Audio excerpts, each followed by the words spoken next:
നമസ്തേ.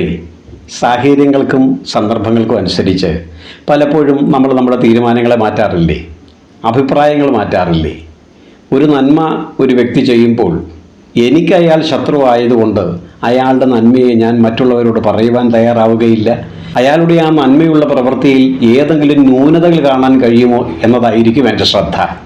ഇതുപോലെ തന്നെയാണ് എനിക്ക് പ്രിയപ്പെട്ട ഒരു വ്യക്തി അല്ലെങ്കിൽ എൻ്റെ ഏറ്റവും അടുത്തൊരു സുഹൃത്ത് ചെയ്യാൻ പാടില്ലാത്ത ഒരു പ്രവൃത്തിയോ പറയാൻ പാടില്ലാത്ത ഒരു വാക്കോ കാണുവാൻ പാടില്ലാത്ത സാഹചര്യത്തിലോ കാണപ്പെട്ടാൽ ഞാൻ വിദഗ്ധമായി അതിനെ ന്യായീകരിക്കുവാനും ആ വ്യക്തി ചെയ്ത പ്രവൃത്തി എത്ര അധാർമികമാണെങ്കിലും അതിനെ ധാർമ്മികതയുടെ തരത്തിലേക്ക് എത്തിക്കുവാനും പലപ്പോഴും നമ്മൾ കിണഞ്ഞ് പരിശ്രമിക്കാറുണ്ട്. അപ്പോൾ നമ്മുടെ സമീപനങ്ങളും വിലയിരുത്തലുകളും സാഹചര്യങ്ങൾക്കും സന്ദർഭങ്ങൾക്കും അനുസരിച്ച് മാറാറുണ്ട്. എനിക്ക് പ്രിയപ്പെട്ടവർ എന്ത് ധർമ്മം ചെയ്താലും അതിനെ ഞാൻ ന്യായീകരിക്കും. ഞാൻ ശത്രുഭാവത്തിൽ കാണുന്നവർ എന്ത് ധാർമ്മിക പ്രവൃത്തി ചെയ്താലും ഞാൻ അതിനെ അധാർമികമായി കാണാൻ ശ്രമിക്കും.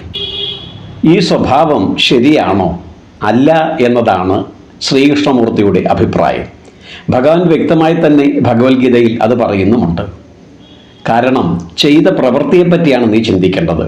ധാർമ്മികമായിട്ടുള്ള പ്രവൃത്തി ആര് ചെയ്താലും അതിനെ ധാർമ്മികമായി തന്നെ കാണണം. സ്വന്തക്കാരും ബന്ധുക്കളും ഒരു അധർമ്മം ചെയ്യുമ്പോൾ അതിനെ ന്യായീകരിക്കുവാനോ അത് കണ്ടില്ല എന്ന് നടിക്കുവാനോ പാടില്ല. അത് അധർമ്മം ചെയ്യുന്നതിനേക്കാൾ ഭയാനകമാണ്. അധർമ്മത്തിന് വളമിടുക തന്നെയാണ്. അതുകൊണ്ട് അതിനെ പ്രോത്സാഹിപ്പിക്കുവാനോ ത്വരിതപ്പെടുത്തുവാനോ അല്പം പോലും പരിശ്രമിക്കുവാനേ പാടില്ല. കാരണം അധർമ്മം ചെയ്യുന്നവനേക്കാൾ അധർമ്മിയാണ് അധർമ്മത്തിന് പിന്തുണ കൊടുക്കുന്നവൻ. സ്വന്തം കർമ്മമേഖലകളിൽ അത്തരത്തിലുള്ള പല സാഹചര്യങ്ങളിലേക്കും നമ്മൾ എത്തപ്പെടും. അതുകൊണ്ട് തന്നെ നമ്മളിൽ ഈ കാണപ്പെടുന്ന സ്വഭാവം ഇന്ന് തുടങ്ങിയതല്ല, പണ്ടേ തുടങ്ങിയതാണ്.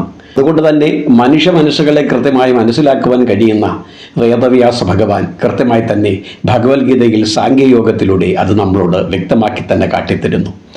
അർജുനൻ്റെ സങ്കടം കണ്ട ഭഗവാൻ, അർജുനൻ്റെ ന്യായവാദങ്ങൾ പലവരും കേട്ട നാരായണൻ ശ്രീകൃഷ്ണമൂർത്തി അർജുനോട് ഗംഭീരമായി തന്നെ മറുപടി പറഞ്ഞുകൊണ്ടാണ് തുടങ്ങുന്നത്. ശ്രീമദ് ഭഗവത്ഗീതയിലെ 2ാമത്തെ അധ്യായമായ സാംഖ്യയോഗത്തിലെ ഈ അത്യുത്തമമായ ശ്ലോകം നമ്മൾക്കൊന്ന് കാണുവാൻ ശ്രമിക്കാം. ഭഗവാൻ പറയുന്നു അർജുനനോട്, അശോച്യാൻ അന്യശോചസ്ത്വം പ്രജ്ഞാവാദം ച ഭാഷസേ ഗതാസൂനു ഗതാസൂഞ്ച ന അനുശോചന്തി പണ്ഡിത. എത്ര ഗംഭീരമായിട്ടാണ് ഭഗവാൻ ഇത് പറയുന്നതെന്ന് ആലോചിക്കൂ.